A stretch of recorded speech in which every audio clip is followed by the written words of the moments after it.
할렐루야. 네, 저기 즐거운 하루 되시기를 축복합니다. 오늘 우리가 이제 말씀을 읽을 건데요. 먼저 말씀을 좀 읽고 제가 이 서로를 이제 좀 시작을 하도록 하겠습니다. 오늘 하나님께서 우리에게 주신 말씀은 사무엘상 10장 말씀입니다. 사무엘상 10장 17절에서 27절까지 말씀. 오늘 이 본문에 보면은 이렇게 제비 뽑기하는 장면이 나오는데 말씀 한번 보겠습니다. 이 목사님이 대체 아침부터 이렇게 뽑기를 해주셨는가? 자, 17절부터 우리 한 절씩 교독하도록 하겠습니다. 제가 먼저 읽겠습니다. 사무엘이 백성을 미스바로 불러 여호와 앞에 모으고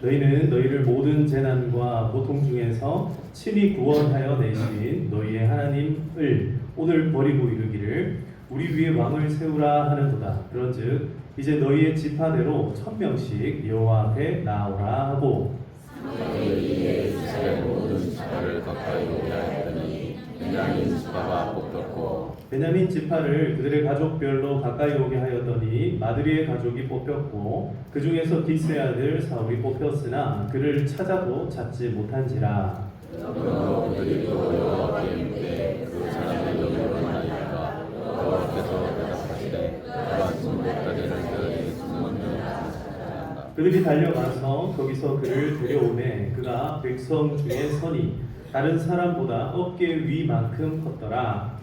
너희 모든 백성에게 이르되 너희는 여호와께서 택하신 자를 보느냐 모든 백성 중에 사람이나 없느냐 모든 백성이 왕의 만세를 외쳐 부르니라. 사무엘이 나라의 제도를 백성에게 말하고 책에 기록하여 여호와 앞에 두고 모든 백성을 각기 집으로 보내매 사울도 그와 자기 집으로 갈 때 마음이 하나님께 감동된 유력한 자들과 함께 가느니라. 함께 읽겠습니다. 어떤 율량되는 이르되 이 사람이 어떻게 여기를 떠나겠느냐 하고 멸시하며 예물을 바치지 아니하였으나 그는 잠잠하였더라. 아멘. 할렐루야. 오늘 하나님께서 여러분 한 분 한 분을 택하셔서 오늘 이 예배의 자리까지 인도해 주신 줄 믿습니다. 아멘. 오늘 이 하루가 이 예배의 시간이 우리에게 가장 큰 감사와 기쁨의 시간 되기를, 성령으로 충만한 시간 되기를 주님의 이름으로 축복합니다. 아멘. 자, 오늘 이 말씀은요, 사울이 드디어 왕으로 뽑히는 장면을 보여주고 있습니다. 근데 왕으로 뽑는데 굉장히 희한한 방법으로 왕을 뽑습니다. 여러분 지난 주간에 6월 3일에 뭐 하셨습니까? 투표하셨죠? 예, 투표 잘 하셨습니까? 이번에 지금 조금 우리나라에 투표를 하는데 조금 문제가 이슈가 지금 있는데요. 어쨌든 이런 투표를 통해서 오늘날에는 우리의 대표들을 뽑아서 이 나라를 다스리도록 하고 있습니다. 그런데 이때 당시에 한 번도 왕이 없었던 이 이스라엘이라고 하는 나라의 대표, 즉 왕을 뽑는 데 있어가지고 이들이 선택했던 방법은 다름 아니라 자신들이 무언가를 선택하는 것이 아니라 하나님께 그 선택권들을 내어드리는 방식, 즉 왕을 뽑아 주소서, 왕을 우리에게 주소서, 왕을 세우소서, 이런 어떤 요청과 요구에 의하여서 이제 하나님께서 사무엘 선지자를 통하여서 왕을 세워 주시는 장면이 오늘 나타나고 있습니다. 자, 이 왕을 세우는 방식이 뭐냐면은 바로 뽑기입니다. 뽑기.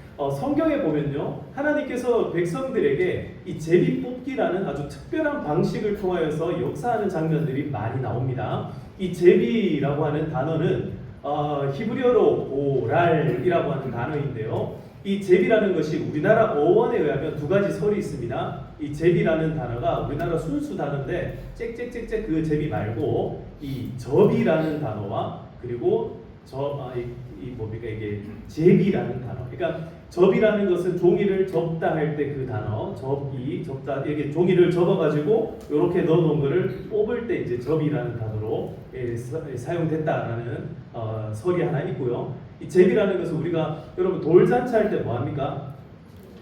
돌잡이 같은 거 하죠. 이렇게 이런 거 자비, 제비 이 이제 표현이 접이 이제 제비라는 표현으로 되어서 이게 되었다. 이런 두 가지 설이 있는데 어쨌든 간에 이 제비라는 단어, 우리나라에도 있는 이 제비라는 단어는요, 자신이 선택하는 것이 아니라 이 선택을 다른 누군가에게 맡기는 것을 의미하고, 그 누군가가 누구냐면은 바로 신적인 존재에게 맡기는 것을 의미합니다. 그런데 자, 오늘 이 본문에 의하면요, 제비 뽑기를 하는데 어떻게 제비를 뽑고 있는가, 굉장히 특별한 방식으로 제비 뽑는 장면이 나오고 있는데요. 자, 이 제비 뽑기 한번 살펴보도록 하겠습니다. 먼저 오늘 우리가 읽었던 본문 17절을 같이 한번 보시겠습니다. 자, 17절. 사무엘이 백성을 미스바로 불러 여호와 앞에 모았다라고 되어 있죠. 사무엘이 백성들을 지금 어디로 불러 모았습니까? 미스바로 불렀습니다. 이 미스바에 어떤 일이 있었는지 우리가 그 전주에 우리가 설교를 들어서 알고 있어야 되는데 기억이 안 나죠. 그렇습니다. 예, 그럴 수밖에요. 그런데 이 미스바에서 불과 얼마 전에 이스라엘 백성들이 나라를 새롭게 하겠습니다, 우리가 회개합니다, 이 미스바에서 하나님의 역사가 다시 시작될 줄 믿습니다, 이렇게 미스바에서 회개 운동과 그리고 하나님을 향하여 열심히 살아가겠습니다 다짐을 했던 이스라엘 백성들이 거기에서 왕을 요구하게 되고, 그 왕을 요구하는 것 자체가 하나님 앞에서 별로 좋은 일은 아니었다라고 제가 말씀을 드렸죠. 근데 그 왕의 요구에 관하여서 하나님께서 응답을 해주시는데, 오늘 이 제비 뽑기 이전에 사실은요, 누가 이미 기름 부음을 받았습니까? 예, 사울이 기름 부음을 이미 받았다라는 것을 우리가 지난주 말씀을 통해서 우리가 들었습니다. 자, 그런 중에 백성들을 미스바로 불러 모으고 18절 말씀 같이 읽어보겠습니다. 시작. 이스라엘 자손에게 이르되 이스라엘 하나님 여호와께서 이같이 말씀하시기를 내가 이스라엘을 애굽에서 인도하여 내고 너희를 애굽인의 손과 너희를 압제하는 모든 나라의 손에서 건져내었느니라 하셨거늘. 자, 여러분 보십시오. 하나님께서 백성들을 미스바에 불러 모아 놓고 첫 번째로 주시는 말씀이 뭐냐면, 자, 이제부터 내가 너에게 왕을 세워주겠다, 이 이야기를 하기 이전에, 그 전에 너희의 역사가 어떻게 이루어졌는지를 알아야 된다. 원래 이스라엘을 다스리는 분이 누구라는 얘기입니까? 하나님이시라는 얘기예요. 하나님께서 지금 애굽의 그 압제 가운데서 너희를 건져서 이 나라가 되게끔 만들어 주셨는데, 지금 너희가 19절에 보시면요, 우리 위에 왕을 세우라 하는도다. 너희가 나에게 왕을 구하는구나. 그러므로 이제부터 너희들에게 이 왕을 선출하는 과정을 그대로 보여주겠다라고 하면서, 그런즉 이제 너희 지파대로 몇 명씩? 1000명씩. 이스라엘에 몇 개의 지파가 있다 했습니까?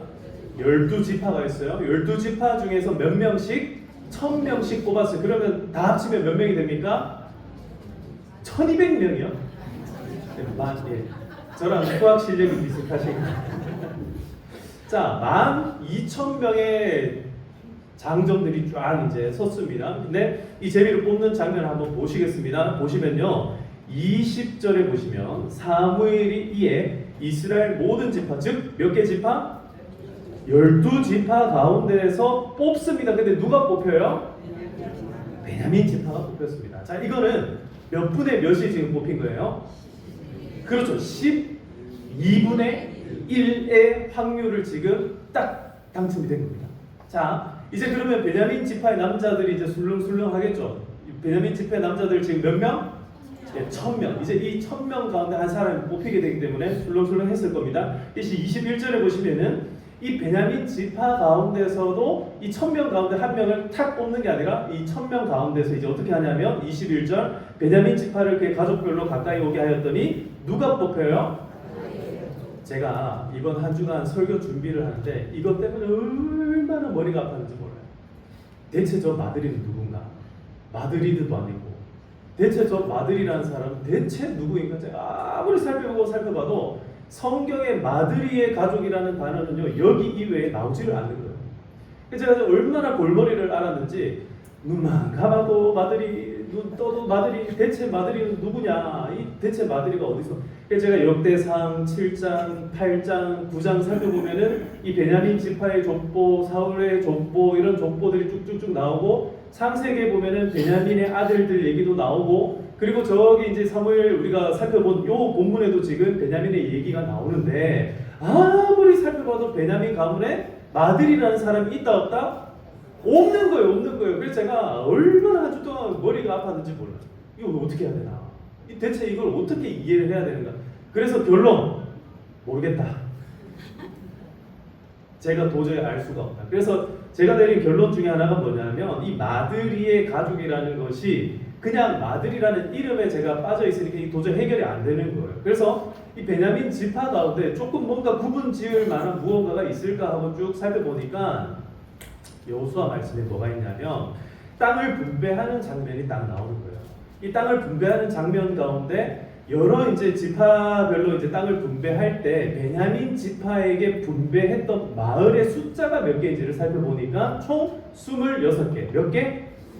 26개의 마을이 이제 배당이 된 것을 제가 확인을 할 수 있었고 그 가운데서 그 중에서 기브온이라는 동네, 여러분 기브온이라는 동네가 있는데요. 우리가 이게 조금 익숙한 동네예요. 왜 익숙하냐면 이스라엘 백성들이 여리고성을 딱 함락시키고 난 다음에 참고로 여리고성도 나중에 베냐민 지파의 성읍 가운데 하나가 됩니다. 이 여리고를 함락시키고 난 다음에 승승장구를 합니다. 그때 누가 찾아오냐면 기브온 지파가 기브온 족속들이 찾아와요. 이 기브온은 원래 민족인데요. 이 민족이 찾아오는데 어떻게 찾아오냐면 가까이에 있었는데 마치 멀리서 온 것처럼 막 행색도 초라하게 하고 막 썩은 포도주, 치즈 이런 걸 들고 와가지고 우리가 멀리서 소식 듣고 왔습니다. 우리 하나님 앞에 항복합니다. 이렇게 했던 족속이 누구냐면 기브온 지파였습니다. 그러니까 이스라엘 지파가 아니에요. 이게 이방 민족인데 이 기브온 지파가 어떻게 되냐면 이스라엘에게 항복을 하고 그때부터 하나님의 종으로 하나님의 이 성전을 섬기는 사람들로 기브온 지파가 쓰임을 받게 되는데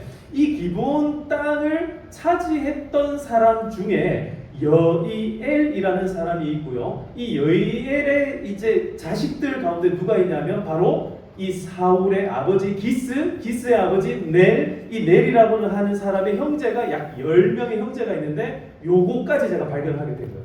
그러니까 자, 다시 정리를 합니다. 사울이라는 사람이 어느 동네 사람이었다? 기브온 성읍의 사람이었다라는 것을 제가 발견을 했고 이 기브온이라는 동네는 베냐민 동네 총 26개 중에 몇 개? 1개였다. 그러니까 제가 내린 결론은 뭐냐면 마드리는 누군지 도저히 모르겠어요. 그런데 아무튼 제가 내릴 수 있는 결론은 베냐민 지파 사람들을 쭉 불러모았는데 26개 동네에서 나온 거예요. 이 26개 동네에서 약 1000명을 뽑았기 때문에 이 1000명 가운데 그러면은 몇 분의 몇이 지금 마드리의 가족일 가능성이 크다? 26분의 1. 그러니까 몇 분의 한 몇 명 정도 되는 사람이요? 네, 그렇죠. 아유, 이제 계산이 점점 어려워지죠. 그래서 이거 사실 제가 저희 아내한테 저녁에 가서 이렇게 얘기를 했습니다. 여보, 내가 이렇게 설명할 건데 어떻게 생각해? 설명하지 말라는 거예요. 딱 듣는 순간 잠이 온다. 무슨 말인지 하나도 모르겠다. 제가 내린 결론이 뭐냐면 한 25분의 1 정도 하면은 이게 1000명 중에서 한 몇 명이에요? 한 50 맞습니까? 25 곱하기 40 한 40명 정도가 뽑혔을 것이다. 그죠? 40 곱하기 25 하면 몇이에요? 1000이잖아요. 그러니까 한 40명 정도가 이 마을의 남자로 뽑혔을 것이다. 물론 뭐 한 30명일 수도 있고 50명일 수도 있어요. 마을마다 사람 숫자가 좀 다를 수 있기 때문에 대체로 한 40분의 1 정도의 확률로 이제 누가 뽑혔을 것이다? 사울이 뽑혔을 것이다. 자, 정리합니다. 첫 번째, 12개 지파 가운데 1개 지파를 뽑았습니다. 이 몇 분의 몇이에요? 12분의 1. 그죠? 두 번째로 1000명 가운데 마드리 가문이 뽑혔다는 것은 26분의 1. 근데 26분의 1이 약 제가 한 40여 명 정도 된다 했잖아요. 그러니까 마지막 사울이 뽑힌 거는 몇 분의 몇?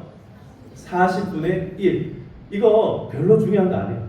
예, 별로 중요한 거 아닌데 그냥 이런 과정들을 그러면 대체 왜 이스라엘 백성들이 이 과정을 보여주고 있는가? 이게 이제 중요한 거거든요. 보세요. 이게 두 가지의 관점으로 살펴봐야 됩니다. 자, 첫 번째 관점이 뭐냐면 하나님께서 이 왕을 선택하시는 과정에 있어가지고 지금 모든 민족 가운데 한 민족도 배제된 민족이 있습니까? 없습니까?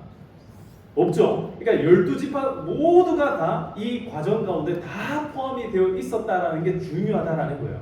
하나님께서는요 한 사람도 배제시키지 않고 모두가 다 포함되어 있는 상태에서 12분의 1의 확률을 뚫고 베냐민 지파를 뽑아 주셨다는 것을 누구에게 보여주고 있는 거예요? 이스라엘 백성들에게 지금 보여주고 있다라는 거예요. 그러니까 누구든지 너희들 중에 누구라도 뭐가 될 수 있었다? 왕이 될 수 있었다라는 거예요. 자, 옆에 분들의 얼굴 한번 보세요. 왕이 될 관상이십니까? 자, 이렇게 한번 인사합시다. 왕이 될 분입니다. 네.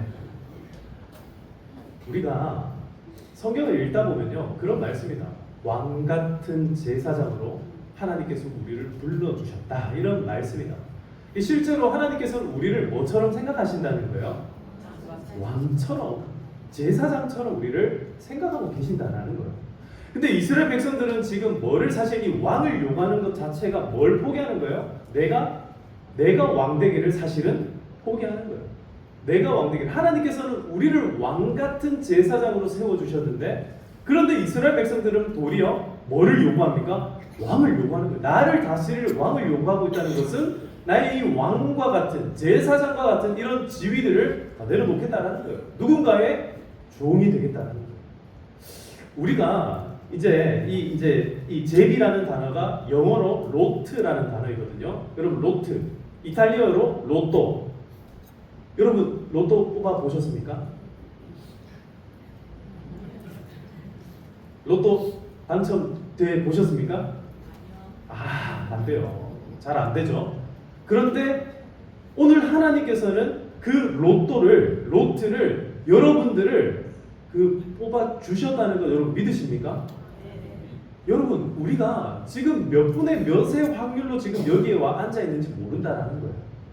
하나님께서는요 하나님의 백성들 가운데 지금 왕을 뽑는 이 장면들을 통하여서 이 어마어마한 확률을 뚫고 이 사울이라는 한 사람을 뽑아 주셨는데 근데 이 과정을 시작하는 그 시점부터 하나님께서는 한 사람도 그 과정 가운데 빠뜨리지 않고 다 참여하게끔 해주셨다는 거예요. 그러면 지금 여자들은 어떻게 되는가? 그것은 논외로 하겠습니다. 지금 이걸 따지면은 너무 이야기할 게 많기 때문에 하나님께서 이스라엘 백성들 가운데 한 사람의 왕을 뽑는 이 장면을 통하여서 역설적이게도 이 한 사람의 왕을 뽑음을 통하여서 사실은 너희 모두가 다 왕 같은 제사장으로 하나님께서 불러주신 사람이라는 것을 보여주고 있다는 거예요. 자, 다시 이제 본문으로 들어갑니다. 그러면 하나님께서 이 선택을 해가는 과정들 단순히 모든 사람들에게 너희들 모두가 다 왕이 되니까 너희가 알아서 다스려 이렇게 하지 않고 그들이 구하는 이 왕을 선별해 주시는데 어디에서 누구 가운데 그들의 왕을 선별해 주고 있는가? 자, 사울이 먼저 일전에 한번 이런 고백을 했죠. 우리가 누구이며 우리 아버지가 누구이기에 우리를 나를 뽑습니까? 우리는 가장 이 가문들 가운데서 지파들 가운데서 가장 약한 베냐민 지파가 아닙니까? 이렇게 얘기를 합니다. 여러분 베냐민 지파가 우리가 사사기를 통하여서 베냐민 지파가 한번 몰락할 위기를 당하잖아요. 600명의 남자 많이 남습니다. 근데 이 600명 가운데서 다시 부흥하여서 지금 숫자가 늘어난 거예요. 최소한 1000명의 남자들이 와서 왕에 될 자격을 갖춘 1000명의 남자가 와가지고 준비를 하고 있는 이 베냐민 지파를 보면서 과연 이스라엘 백성들은 어떤 마음을 가지게 되었을까요? 와, 저건 아닌데 라는 생각을 가진 사람들도 있었을 것이고 우와, 저렇게 다시 부흥시키고 살리시는 분이 하나님이시구나 라는 생각을 가진 사람들도 아마 있었을 겁니다. 그런데 오늘 여기에서 이미 그 결과를 알고 있는 사울의 마음은 과연 어떠했을까요? 여러분 사울은요 자기가 이미 기름 부음을 받았습니다. 사무엘 선지자로부터 이미 자기가 왕이 될 거라는 사실을 알고 있었어요. 그러니까 사울은 지금 제비를 뽑는데 지금 사울은 어디에 숨어 있어요? 자, 한번 봅시다. 21절에 보면은 마드리의 가족이 뽑혔고 그 중에서 기스의 아들 사울이 뽑혔으나 그를 찾아도 찾지 못한지라. 왜 못 찾아요? 22절 같이 읽어보겠습니다. 시작. 그러므로 그들이 또 여호와께 묻되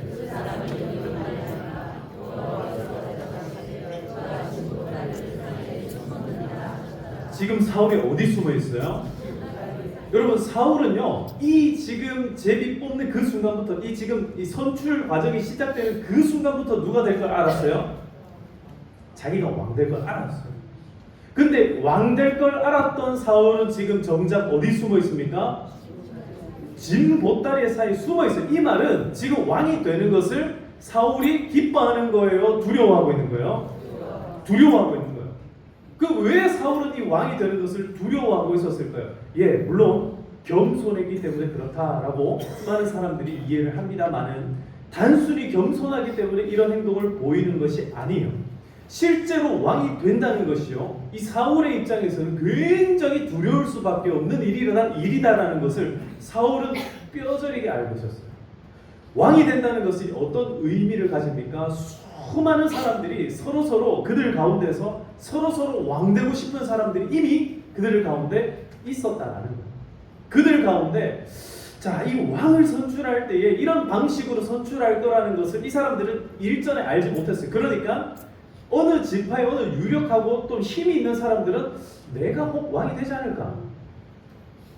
내가 왕이 되어야 이 나라를 다스릴 수 있지 않을까? 이미 이스라엘 백성들 가운데는요, 각 지파별로 우두머리들이 있었습니다. 그런데 그 우두머리들을 놔두고 왜 1000명씩 뽑아가지고 각 가문별로 뽑게 했냐라는 거예요. 이게 하나님께서 일하시는 방식입니다. 사랑하는 성도 여러분, 우리가 지지난주에 약한 것을 어떻게 하시는 분이라 했습니까? 하나님이 강하게 하시고 잃은 것을 어떻게 하시는 분? 찾게 하시는 분이 바로 하나님이다라는 것을 우리가 배웠어요. 하나님은요, 약한 것을, 연약한 것을, 온전치 못한 것을 온전하게 하시는 하나님이신 줄 믿습니다. 하나님께서는요, 지금 사울을 뽑아내실 때 이 막 대단한 사람 가운데 사울을 뽑은 것이 아니라는 거예요. 누가 봐도 연약한 지파 가운데 사람들의 입에 오르내릴 수 있을 법한 그런 집안 가운데, 그런, 이게 뭐 입에 오르내린다라는 것이 그렇지 될만하다 이래서 오르내리는 게 아니에요. 저 사람이, 저 가문이 어떻게 저런 지파가, 여러분 아까 전에 제가 말씀드렸죠. 기브온이라는 이 민족, 이 지파는요, 서읍은요, 시작할 때부터 여호와의 종으로 섬겨야 되는 그런 지파가 있었던 곳이 기브온 지파예요.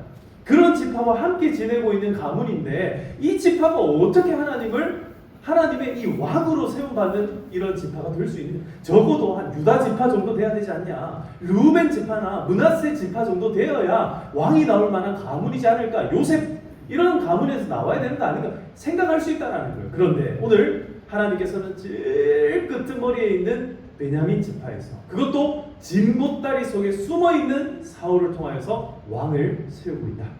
사랑하는 성도 여러분, 우리가 어디 있든지 우리가 세상 끝에 저 수렁에 처박혀있는 그 순간에도 하나님께서 세우시기로 작정하면, 하나님께서 일으키시기로 작정하면 우리를 어디에서든지 간에 일으켜 주실 줄로 믿습니다. 여러분들은 왕같은 제사장임을 꼭 기억하시기를 축복합니다. 여러분, 한 사람 한 사람을 얼마나 하나님께서 존귀하게 소중하게 여기시는지 모른다라는 거예요. 자, 이제 드디어 그 진보다리 속에 숨어있는 사울을 뽑았습니다. 자, 근데 뽑고 나니까 어때요? 자, 뽑고 나니까 백성들이 처음에 이거 뭐 숨어있는 사람 뽑을 때만 해도 마음이 좀 거시기 하지 않았겠습니까? 뭐 왕될 사람이 왜 진보다리 속에 숨어있는 거야?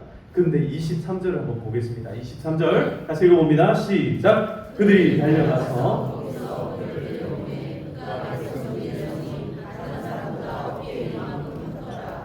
자, 사울의 키가 어느 정도였답니까? 어깨 위에 있었다. 어깨 위에 있었다. 다른 사람들이 전부 다 요만한데 어깨 위에 머리가 하나 더 달려있으면 어떨 것 같아요, 여러분? 좋을 것 같습니까? 행복해지겠습니까? 아, 좋지 않겠습니까? 근데 사울은요, 정작 그 고개를 어떻게 해요? 수그리고 진보다리 속에 숨어 있었어. 그런 사울을 딱 이렇게 세워보니까 어떻습니까? 역시 와, 군계이라 진짜 다르구나. 오, 다른 것이 이제 보이기 시작을 합니다. 그러니까 24절에 사무엘이 이렇게 외치죠. 사무엘이 모든 백성에게 이르되 너희는 여호와께서 택하신 자를 보느냐? 모든 백성 중에 짝할 이가 없느니라. 비교할 만한 사람이 아무도 없다. 그러니 모든 백성이 뭐를 외칩니까? 왕의 만세를 외쳐 부르니라. 제가 이 본문을 보면서 이스라엘 백성들이 제가 이걸 딱 보는 순간 그 생각이 들어요. 이스라엘 백성들이 일전에 만세하는 이런 장면이 혹시 있었을까라는 생각이 갑자기 들었어요. 희한하다. 만세라는 단어가 이상하게 좀 생경하게 느껴지기 시작했어요. 그래서 앞에 혹시 만세라는 단어가 있었는가 쭉 찾아봤는데 있었을까요? 없었을까요? 없었어요. 한 번도 없었어요. 이스라엘 백성들이 지금 역사에 이래 처음 만세를 부르는데 누구한테 만세를 부르고 있어요? 사울에게 만세를 부르고 있는 거예요. 만세 하는데 누구에게? 물론 하나님은 만세를 하시는 분이 아니죠. 왜냐하면 이 만세라는 뜻이 뭐냐면 오래 사세요라는 뜻이거든요. 만수무강하세요 이런 뜻이에요. 만세수를 누리옵소서 뭐 이런 뜻인데 하나님은 뭐 이렇게 만세를 할 만한 분은 아니에요. 그러니까 뭐 만세 이렇게 할 필요는 없는데 그런데 하필 이 단어가 왕의 만세, 즉 사울 왕이 뽑혔을 때 그들을 향하여서 환호하는 이 백성들의 모습들을 오늘 기록해 놓고 있다라는 거예요.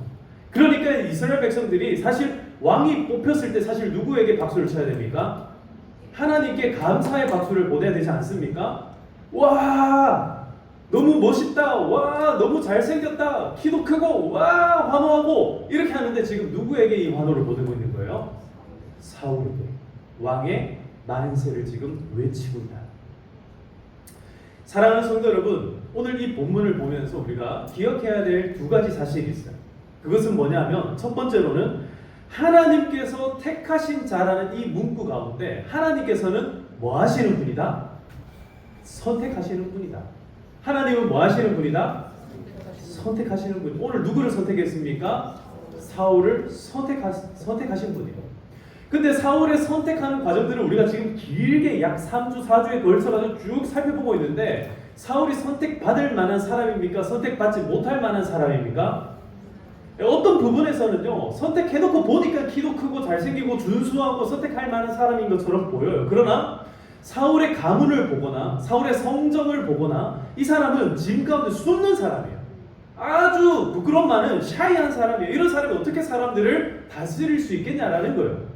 심지어 하나님께서 새 마음을 부어주셨을 때 사울은 새 사람이 된 거예요. 그럼 그 전에는 어떤 사람이었던 거예요?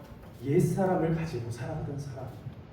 그저 사람들과 어떤 소문과 소문에 이끌리는 사람. 아버지가 잃은 암낙이 찾아오러 가는데 그 단순한 명령 하나도 지켰어요? 못 지켰어요? 못 지킨 사람.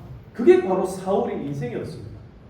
그런데 하나님께서 택하신 사람은요, 그가 어떤 사람이었고 어떤 환경과 어떤 능력을 갖고 있었던가와 상관없이 하나님께서 택하신 사람은 그 일을 할 만한 사람이 될 줄로 믿습니다. 하나님께서 오늘 여러분들을 택하신 줄로 믿으시기를 축복합니다. 하나님께서 나를 선택하셨다라는 것은요, 하나님의 자녀로 나를 택하여 주셨다라는 것은, 나를 일꾼으로 삼으시고 나를 예배자로 삼으셨다라는 것은 내가 잘나서가 아니라, 내가 능력이 있어서가 아니라 택해 주셨기 때문에 나에게 그런 능력이 생기고 내가 그렇게 온전한 인생으로 나가게 된다라는 것을 기억하시기를 축복합니다. 하나님의 택하심은요, 택할 만한 사람을 선택하는 것이 아니라 택하심을 통하여서 택함 받을 만한 사람이 되게끔 하신다는데 그 놀라운 신비가 숨겨져 있다는 거예요. 자, 옆에 분들과 인사합시다. 당신은 하나님의 택함 받은 사람입니다. 여러분, 이거를 의심하지 마시기를 축복합니다. 하나님은요, 우리를 선택해 주셨어요. 자, 하나님께서는 예정된 일들을 이렇게 이루어 가시는데 하나님의 안목은요, 최고의 안목이다. 제가 그래서 두 번째 보면요, 최고의 안목, 그의 키와 그가 진보다리 속에 숨어 있었던 이 장면들을 통하여서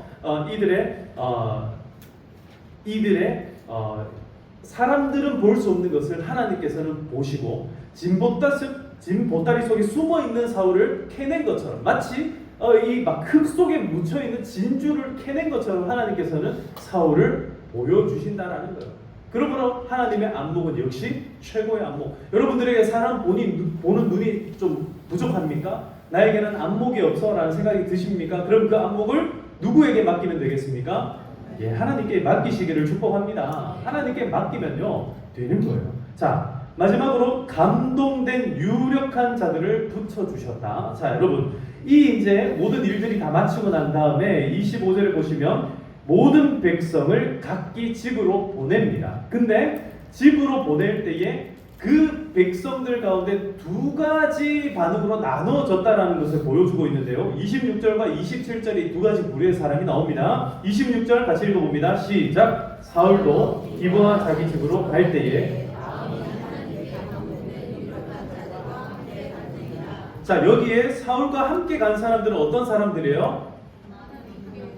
예, 마음이 하나님께 감동된 사람들. 근데 이 마음이 하나님께 감동된 사람들은 이제 사울과 뭐 하기로 작정을 한 거예요?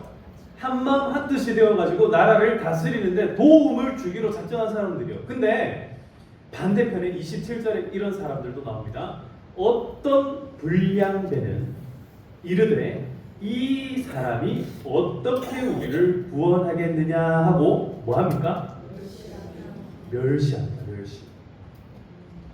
멸시한다는 것은요, 사람을 깔보고 내려보고 눈에 뭐가 이제 들어있냐면 이 살기가 들어있는 것이 멸시라는 단어예요. 이 아주 악독한 표현이 멸시라는 표현인데요. 그래서 눈을 잘 뜨고 다니셔야 됩니다. 자, 우리 선한 눈으로 한번 이렇게 떠볼까요, 여러분? 네, 착하게. 네. 자, 옆에 분들 한번 축복합시다. 사랑합니다. 축복합니다. 눈을 이렇게 해가지고 사랑합니다. 축복합니다 하지 마시고 항상 눈을 잘 떠야 되는. 이 보시면은 이 사람들이, 이 불량배들이 멸시를 합니다. 아마도 이 불량배들은 어떤 사람들이었을까요? 이 사람들은 자기가 뭐 하고 싶었던 사람? 그런 사람들인 거예요. 꼭 내가 왕이 되지 않았을까? 이 사울을 보니까 영 마음이 못마땅한 사람들이 지금 그들 가운데 생겼다라는 거예요. 여러분, 하나님의 역사는요 이렇게 이루어집니다. 하나님께서는 결국 하나님께서 예정하신 대로, 작정을 하신 대로 섭리해 나가시는 거예요. 하나님께서 예비하신 대로 하나씩 그 역사를 이루어 가시는데 그 역사의 흐름 가운데 항상 그 역사의 흐름 가운데 마음이 감동되고 하나님의 역사를 함께하는 사람이 있는가 하면은 꼭 한편에는 어떻게 하는 사람이 있어요? 멸시하고 따르지 않고 그것을 오히려 어떻게 멸시하는 사람들도 있다라는 거예요. 그러므로 이런 흐름들 가운데 이런 반응들이 있다고 해서 마음이 흔들리면 됩니까? 안 됩니까? 안 돼요. 그러니까 어떻게 해요? 그는 잠잠하였더라. 그가 누굽니까? 바로 사울입니다. 선택받은 여러분들 마음 가운데 혹 마음을 흔드는 사람들이 있다면 마음 가운데 여러분 이렇게 한번 외쳐보십시오. 잠잠하라. 내 영혼아. 오직 하나님만 바라볼지어다. 사랑하는 성도 여러분, 눈을 들어 여호와를 바라보시기를 축복합니다. 눈을 들어 산을 보시기를 축복합니다. 그 산은요 흔들리지 않는 거예요. 그 산에 계신 하나님은요 언제나 그의 역사를 이루어 가시는 분인 줄 믿습니다. 자, 오늘 말씀을 뵙겠습니다. 오늘 하나님께서는요 이렇게 이스라엘 백성들 가운데 드디어 왕이 될 사람 사울을 뽑아주셨어요. 아까 제가 서두에 말씀드린 것처럼 사울은 자기가 왕이 될 걸 알고 있었습니다. 사울의 입장에서는 될 일이 그냥 된 겁니다. 근데 사울의 입장에서 여러분 한번 생각해 보십시오. 하나님께서는요 우리에게 사울과 같은 마음을 주시는 거예요. 성령으로 충만한 사람들은요 하나님의 나라가 어떻게 될지를 압니다. 그게 눈에 보입니다. 이런 사람들 마음 가운데는 이제 뭐가 생기냐면 믿음이 생기는 거예요. 지혜가 생깁니다. 살아갈 용기가 생길 줄 믿습니다. 반대로 될 일이 됐다고 생각하는 것이 아니라 이 될 일을 모르는 사람들이 있어요. 대다수의 사람들이 다 그렇습니다. 오늘 사무엘하고 사울 빼고는요 이렇게 될 줄 아무도 몰랐어요. 그런데 이렇게 대다수의 사람들은요 그 될 일들을 될지 모르는 거예요. 그러니까 그 결과를 모르니까 과정들에 있어가지고 마음이 콩닥콩닥하는 사람도 있고 설레는 사람도 있고 두려운 사람도 있고 답답한 사람들도 생겨난다라는 거예요. 그 과정 가운데 결과적으로 그 과정을 인정하지 못하는 불량배 같은 사람들도 생길 수 있다. 여러분, 이 불량배는요 다름 아니라 우리 마음속에 있어요. 우리 마음 가운데 하나님의 역사를 쫓아가고 따라가고 믿음으로 나가는 사람들은요 마음에 감동이 있을 줄 믿습니다. 그런데 우리 마음 한켠에도요 이런 불량배 같은 마음이 있어가지고 찝찝하게 못 따라가는 거예요. 될까? 되려나? 내가? 저 사람이? 이런 마음들이 자꾸 생긴다라는 거예요. 여러분 그런 마음들 다 털어내시기를 축복합니다. 오늘 하나님께서 우리를 불러주셨다면 이 일들을 이루실 줄로 믿습니다. 오늘 여호와께서 택하신 자는 사울뿐만 아니라 바로 우리라는 사실을 꼭 기억하시기를 소망합니다. 우리를 하나님께서 부르시기 위하여서 예수님을 보내주셔가지고 우리의 죄값을 씻어주시고 기름 부으셨듯이 우리에게 역시 성령의 기름을 부으셔서 하나님의 자녀가 되게 하신 줄로 믿습니다. 그렇다면 우리는 이제 앞으로 어떻게 살아가야 됩니까? 하나님께 은혜를 받은 사람이라면 진보다리 속에 숨어 살아갈 것이 아니라 하나님의 그 은혜의 그 마음의 성령의 감동함을 받아서 용기 있게 살아가시기를 축복합니다. 담대하게 여러분 살아내시기를 축복합니다. 숨지 마시고 여러분 다시 도망가지 마시고 하나님의 성령 충만함으로 이 세상 가운데 승리를 맛보며 누리며 살아가시기를 주님의 이름으로 축복합니다. 우리 이 시간 함께 찬양하겠습니다. 나는 믿네라는 찬양인데요. 내게 허락하신 시련을 통해 나의 믿음 더욱 강하게 자라나고 험한 산과 골짜기 지나는 동안 주께 더 가까이 나를 이끄시네. 내가 겪는 시험이 어렵고 힘겨워도 내 주님보다 크지 않네. 내 앞에 바다가 갈라지지 않으면 주가 나로 바다 위를 걷게 할 것이다. 우리가 이 찬양을 부르면서 하나님께서 나를 불러주시고 오늘 여기까지 인도하신 하나님이 앞으로도 우리의 인생을 이끌어 가실 줄로 믿는 믿음으로 우리 함께 고백하도록 하겠습니다. 내게 허락하신 시련을 통해 나의 믿음 더욱 강하게 자라나고 험한 산과 골짜기 지나는 동안 주께 더 가까이 나를 이끄시네. 내가 겪는 시험이 어렵고 힘겨워도 내 주님보다 크지 않네. 내 앞에 바다가 갈라지지 않을 그 믿음으로 다 같이 고백합시다. 굳게 마음 손 높이 들고 나는 믿네. 주의 능력으로 애써 새롭게 되리. 나는 믿네. 주의 능력으로 담대히 나가리라. 주와 함께 싸워 승리하리라. 내가 믿음으로 다 살아가리. 다시 한 번 더 고백합니다. 내게 허락하신 시련을 통해 나의 믿음 더욱 강하게 자라나고 험한 산과 골짜기 지나는 동안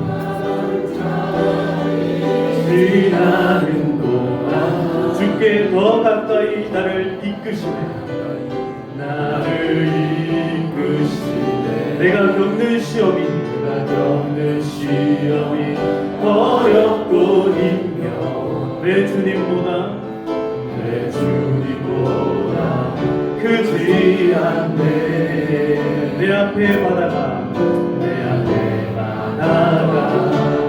갈라지지 않으면 주가 나로 바다 위 걷게. 다시 한번 우리도 손 높이 들고 고백합니다. 나는 믿네. 주의 능력으로 내 삶 새롭게 되리. 나는 믿네. 주의 능력으로 담대히 나갑니다. 담대히 나가리라. 주와 함께 싸워도 승리하리라. 내가 믿음으로 나 살아가리. 아멘. 이 시간에 함께 기도하며 나아갈 때 하나님, 온 세상 참 많은 사람들이 있는데 그 수많은 사람 가운데 나를 택하셔서 하나님의 자녀를 삼아주시고 온 우주 만물을 다스릴 수 있는 그 능력과 권한들을 예수 그리스도에게 맡겨주신 것처럼 오늘 우리에게 다시금 맡겨주시니 감사합니다. 하나님, 이제는 숨어 지내는 인생이 아니라 하나님 앞에 담대함으로 살아가는 인생 되게 하여 주시옵소서. 믿음으로 우리의 인생을 승리하며 나아갈 수 있도록 붙들어 주시옵소서. 하나님, 우리의 가정이 그런 가정 될 수 있기를 소망합니다. 우리 일터가 그런 일터가 되기를 소망합니다. 우리 나라와 민족과 열방을 향하여서 하나님의 놀라신 은혜와 하나님의 나라가 이루어질 수 있도록 주여 오늘 이 시간 함께 고백하며 나아갈 때 우리와 함께하여 주시옵소서. 우리 주여 함께 외치며 우리의 모든 연약함과 이런 것들 하나님 앞에 맡겨드리며 믿음으로 고백하며 나아가도록 하시겠습니다. 주여 아버지 하나님 감사합니다. 하나님의 은혜 가운데 오늘도 주님을 만나 뵐 수 있도록 우리를 여기까지 인도하심을 감사합니다. 하나님, 오늘 사울이 왕으로 택함을 받는 이 장면을 바라보면서 아버지 하나님, 우리도 세상 가운데서 헤매고 아버지 하나님 놓친 여김 받을 수밖에 없는 인생임에도 불구하고 하나님의 자녀로 택하여 주시고 오늘 하나님의 자녀가 되게 하시고 성령으로 충만케 하여 주셨사오니 이 세상 가운데 왕같은 제사장으로 불러주신 하나님의 그 놀라신 은혜와 사랑을 기억하며 아버지 하나님 진법다리 속에 숨어버리는 인생이 아니라 아버지 하나님 앞에 당당하게 나서서 아버지 하나님 믿음으로 사랑하며 섬기며 살아갈 수 있는 우리 인생 되게 하여 주시옵소서. 오늘 아버지 육신의 연약함과 인생의 아버지 하나님 온전치 못한 것을 인하여서 마음이 슬프고 어둡고 어려운 가운데 있는 자들을 아버지 하나님 붙들어 주시옵소서. 구원하여 주시옵소서. 아버지 하나님 다시금 수리하며 나올 수 있도록 아버지 하나님 역사하여 주시옵소서. 오늘도 아버지 믿음으로 나가며 선포하는 아버지 모든 성도님들 아버지 그 심령마다 그 마음마다 믿음으로 담대히 나갈 수 있는 성도님들 다 되게 하여 주시옵소서. 하나님의 영광만을 바라보며 하나님의 은혜만을 바라보며 나갈 수 있는 주의 백성들이 다 되게 하여 주시옵소서. 오 주여 아버지 하나님 역사하여 주시옵소서. 우리 심령을 오늘도 새롭게 하여 주시옵소서. 새 마음 새 뜻으로 새로운 인생을 열어갈 수 있는 모든 우리 백성들 다 되게 하여 주시옵소서.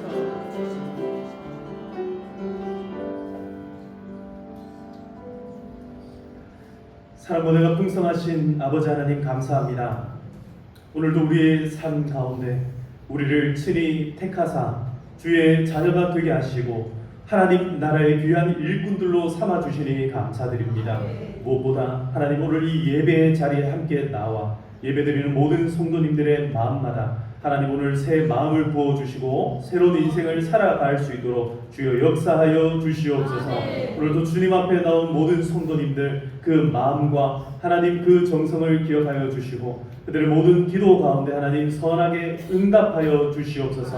하나님 앞에 감사의 예물을 드립니다. 한 주간 지켜주시며 인도하시며 평안을 회복하여 주시니 감사드립니다. 한 주간 지켜주시고 치료하시며 인도하여 주시고 평안을 주시니 감사드립니다.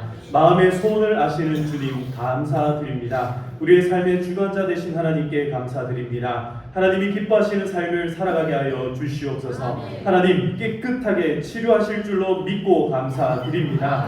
베풀어 주신 은혜에 감사드립니다. 모든 되어진 일들 주님이 주관하시고 인도하여 주실 줄로 믿고 감사드립니다. 치료 잘 받고 건강하게 해 주실 것을 믿고 감사드립니다. 그럼에도 불구하고 5월 승리하게 하신 하나님 6월도 건강한 몸으로 아버지 하나님께 영광 돌려드리게 하여 주심을 감사드립니다. 6월 한 달도 하나님의 은혜로 살아갈 수 있도록 붙잡아 주시옵소서. 학교 공부에 열심과 지혜를 주실 줄로 믿고 감사드립니다. 범사에 감사드립니다. 하나님께서 역사하시는 모든 은혜에 감사드립니다. 아버지 하나님 오늘 하나님 앞에 올려드리는 모든 감사의 제목들과 뿐만 아니라 하나님 앞에 드리는 모든 정성 예물들 하나님 받아 주시옵소서. 교회 사랑 헌금과 이웃 사랑 헌금을 받아 주시옵소서. 선교 헌금과 장학 헌금과 주일 헌금과 모든 하나님 앞에 올려드리는 이 예물들 가운데 하나님께서 차고 넘치는 은혜와 복으로 채워 주시옵소서. 이 세상을 살아감에 있어서 빌려주는 자가 되게 하시고 구워주는 자가 되게 하시고 하나님 나눠주는 자가 되게 하시고 풍성한 은혜를 아버지 하나님 받아 누리는 자들이 다 되게 하여 주시옵소서. 하나님의 은혜가 아버지 하나님 우리 인생의 건강을 아버지 하나님 차고 넘치게 하여 주실 줄로 믿습니다. 머리끝부터 발끝까지 모든 아픔들을 치료하여 주시옵소서. 모든 염증과 암과 종양과 신경 통증들 다 떨어져 나가게 하여 주시옵소서. 특별히 우리의 마음을 어둡게 하고 힘들게 하는 것들 하나님이 이 시간 다 떠나가게 하여 주시옵소서. 성령으로 충만한 인생들 되게 하시고 새 마음을 품고 이제는 하나님의 나라의 영광을 위하여 살아갈 수 있는 빛의 자녀로 살아가게 하여 주시옵소서. 하나님, 우리 평화교회가 이 신탄진과 대전 지역의 빛과 소금의 역할을 넉넉히 감당하는 교회가 되게 하여 주시옵소서. 생명의 통로가 되게 하시고 축복의 통로가 되게 하여 주시옵소서. 아버지 하나님, 오늘 이 자리에 나온 우리 모든 성도님들 한 사람 한 사람 하나님께서 그 영혼을 붙들어 주시어서 한 주간도 하나님께서 허락하여 주시는 그 인생, 특별히 6월 첫 주를 지내고 두 번째 주를 맞이하는 모든 인생이 더욱더 하나님 앞에 감사와 기쁨으로 채워 나아가는 그런 삶이 될 수 있도록 주여 한순간도 떨어지지 말고 함께하여 주시옵소서. 날마다 동행하여 주시옵소서. 우리와 항상 함께하시는 하나님, 오늘 아픔 당한 모든 가정들을 다 기억하시고 하나님 치료하시며 위로하여 주시옵소서. 날마다 하나님의 은혜를 구하며 나아갈 때에 하나님 지금까지의 은혜보다 앞으로 베풀어 주실 그 은혜에 더욱더 감사하며 기뻐하며 나아가는 우리 모든 평화교회 성도님들, 오늘 이 시간 고개 숙인 모든 주의 백성들 다 되게 하여 주시옵소서. 감사드리옵고 모든 말씀 살아계신 예수님의 이름으로 기도드리옵나이다. 이제는 우리 주 예수 그리스도의 은혜와 하나님 아버지의 크신 사랑과 성령님의 교통하심이 오늘 하나님께서 우리 한 사람 한 사람을 선택하셔서 오늘 여기까지 인도하심에 우리의 마음 가운데 이제는 의심을 걷고 믿음으로 나가기로 작정하고 다짐하며, 그래서 용기를 잃지 않고 이 세상 가운데 담대히 승리를 경험하는 모든 주의 백성 되기를 소망하는 우리 주의 모든 백성들, 평화교회 성도님들, 그 가정과 손으로 하는 모든 일들과 우리 모든 다음 세대 자녀들 가운데 지금으로부터 영원토록 항상 함께 있을지어다. 아멘.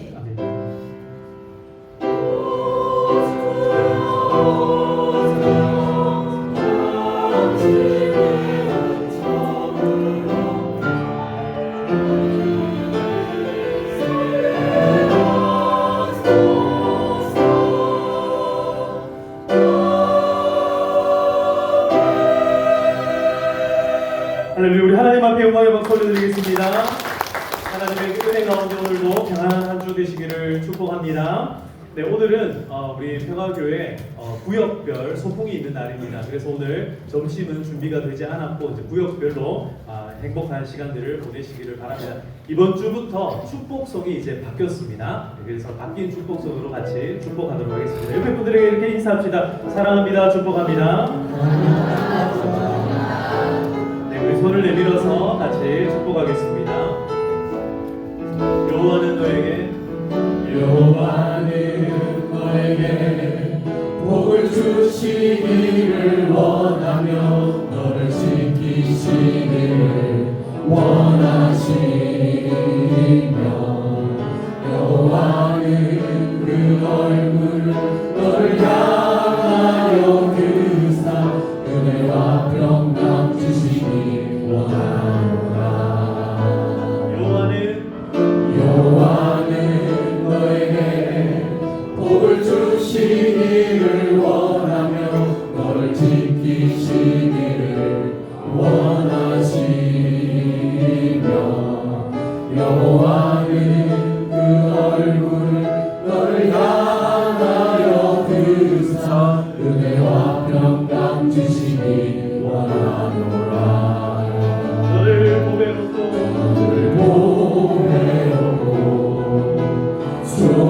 존귀하게 여기시는 하나님이 너의 삶 가운데 내 삶 속에서 이 약속